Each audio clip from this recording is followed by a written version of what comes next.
I'm Lauren. And I'm Mia, and this is your daily bulletin for Thursday, February 28th, 2019.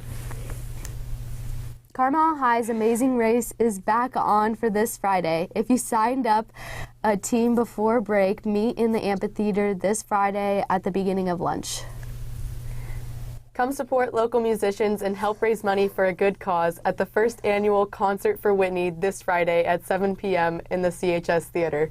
Tickets are available for $10 at the ASB office or online at the CHS website. All proceeds go to the Whitney Grumman Scholarships. Hope to see you there. Next week, the WASC accreditation team will be on campus. The team of educators from throughout the state will be observing classes and meetings with various groups. Selected students will be asked to attend a meeting on Tuesday during fifth period in the library to give their perspective on their experience at CHS. There will also be a modified bell schedule with a late start of 8:20 on Monday. Buses will run on schedule. ASB is sponsoring Pennies for Patients Drive to support the Leukemia and Lymphoma Society. The drive kicks off this Friday. Bring in change to donate. We have dress-up days all next week for Pennies for Patients. Monday is Pajama Penny Day. Tuesday is Neon Nickel Day.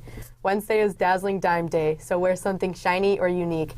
And Thursday is Crazy for Quarters, so wear crazy socks. And team up on Friday, so you wear your Padre gear. The first meeting of the prom planning committee is today at lunch. Come to room 38 to discuss our upcoming prom. Junior and senior boys, a Mr. Padre info meeting will be held next Wednesday in room 38 at break. Come learn more about entering the competition. The winning prize is a free prom ticket. Seniors, Sober Grad is bringing you another awesome minute party this Friday at break in the Breezeway. Scholarships on Naviance. Check out the list or see Mrs. Hunt in the College and Career Center.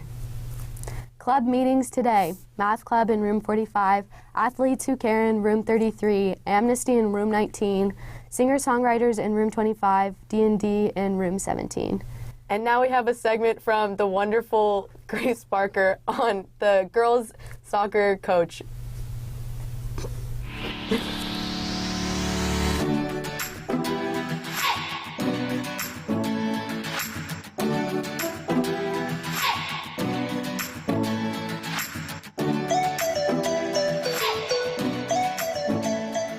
This season with a new coach has been really interesting. I think Coach Wink acclimated really well and was a really good coach for our team. My favorite thing about this season by far was watching our growth, watching the connections that were built, watching us trust one another, and just watching us continue to build on what we started from. This year, I think the task is always easier because you've been there, you understand the players, knowing what they can produce in a game time scenario, who's going to step up, who my game time players are, who who my workhorses are, who's ultra skilled, who's my defense.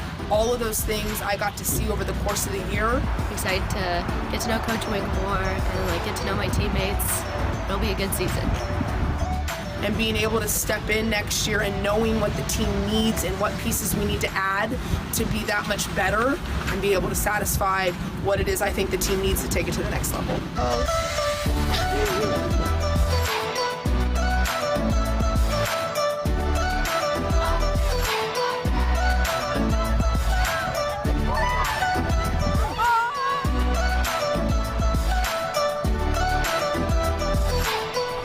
Thanks, Grace, for that wonderful segment. Sports today, Frosh Baseball versus Gilroy at Gilroy. Release at 1:15, depart at 1:30, game at 3:30.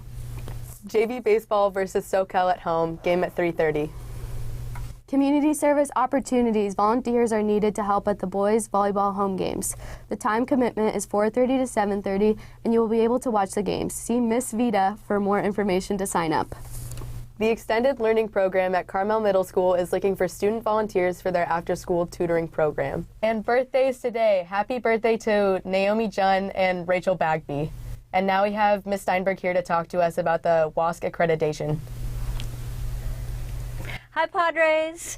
For the last year, we've been doing a big self-study of our school, and that's going to culminate next week in a visit by a WASC accreditation team. WASC stands for Western Association of Schools and Colleges, and they're coming basically to verify the report, do some observations, meet with a bunch of groups, and just basically validate our school. And the result of that is our renewed accreditation, and that's important because it's what makes your diplomas valid and makes it so that you can go to college and things like that.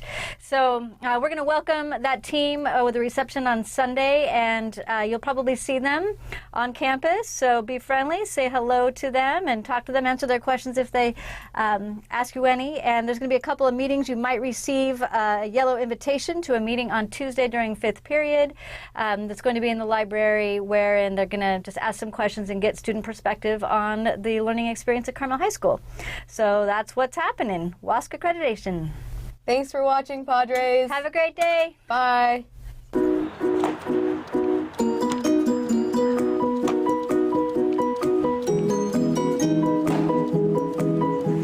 morning, Padres. Have a great day, Padres. Hi guys, I'm Nellie, back with another Environmental Minute, and today I have 5 tips for you to save both a dollar and the earth.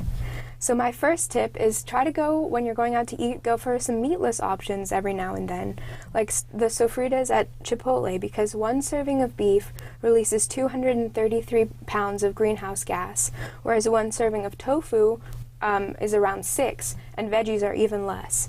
It costs $1 less, it's really good. It's more energy efficient, no methane's released, you're saving the rainforest because a lot of forests are cut down to raise beef or livestock. So try that, it's pretty good. And when you're going, number 2 is carpool. The average United States vehicle releases 4.6 metric tons of carbon dioxide a year, and as you guys probably know, that's what the main concern involving climate change is, the carbon dioxide released. And cars account for 1/3 of U.S. pollution. The rest is industry and energy creation. My third tip is unplug your appliances and stuff. Like whenever you go away or out of town for a weekend or for spring break, it cuts your electricity bill, and a lot of us don't know that there's a lot of appliances and electronics that drain phantom energy. Those include your microwave, gaming console, DVD player, router for Wi-Fi, and pretty much anything with a clock, which was kind of surprising to me. Thank you guys for tuning in. We'll see you next time. Hey Padres, happy Friday. Just wanted to give you guys a reminder that the CHS Singer-Songwriter Guild band show is tonight at the theater, in the theater at 7 o'clock. Admission is $10 and the doors open at 6. Be sure to come out and support your fellow Padres.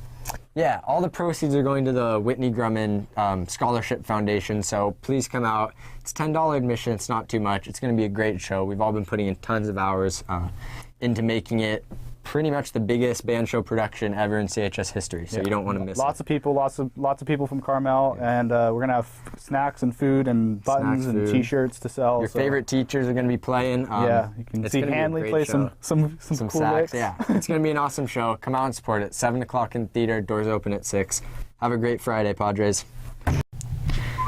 My group and I interviewed 3 teachers and 2 students to provide students with a variety of perspectives to hopefully take into all account the different policies as they think about their stance on the issue. So my policy on phones is unless they are directly contributing to or needed for the learning, that they're away. I have these great pockets behind me. This semester I moved them from the front of, by the door to the back front of the room. If they're a problem, teachers, just don't be afraid to tell them put the phones in the pouch. I think that the phone pocket policy does work. I have a lot of thoughts on late work. My policies on late work are intended to support learning, but also intended to kind of encourage a good work ethic. So late work, I take. I think that teachers' late work policies should be full credit, not on the day due. So I teach like all juniors and seniors pretty much. I have one class of sophomores, and I will say that depending on the class, depending on the grade level, I think different policies are appropriate. This semester I started bathroom passes, and I think the first week I only had 13 kids total go to the bathroom for the whole week. Students should be able to leave to go to the bathroom whenever they want. At Carmel High, teachers differ in their individual views regarding late work, phone policies, and bathroom passes. Have you ever been at school and touched gum under the table? Well, its slimy, germ-filled consistency is not pleasant to touch.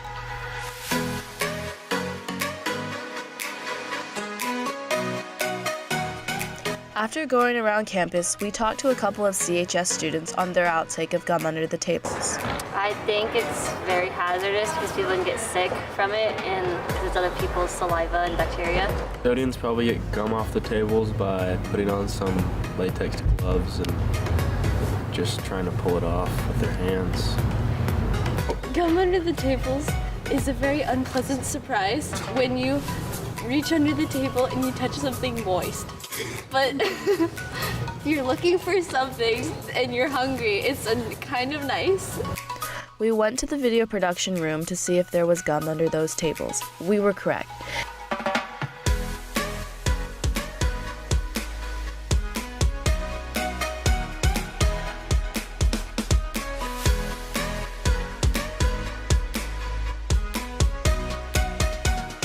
I think students put gum under tables because they're animals. They have no self-control. They're disgusting little creatures that stick food in their mouths and they chew it. So, Padres, the next time you need to dispose of your gum, don't be lazy and throw it out.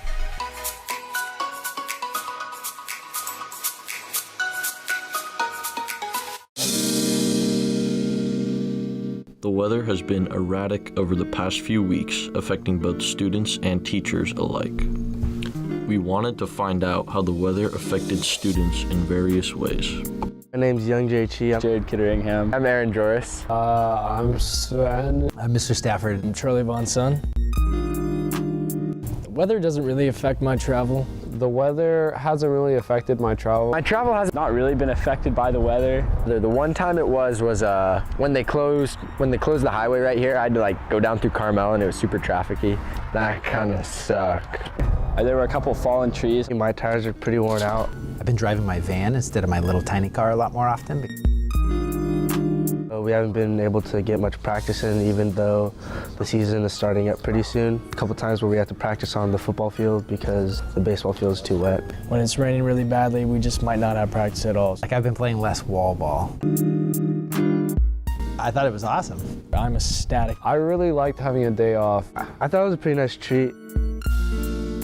The shine. I actually like the rain. I'm gonna go with rain. Definitely prefer the shine. I like it sunny. Definitely prefer the shine. Definitely prefer the shine. I like shine. While there's no controlling the weather, we can hope it'll only improve from here.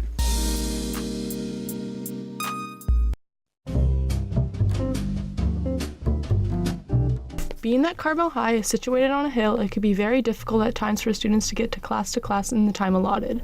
Many students have schedules that require them to cross campus multiple times throughout the day, so they sometimes suffer tardies. We took it upon ourselves to find out what teachers and students think about the correlation between campus geography and tardies.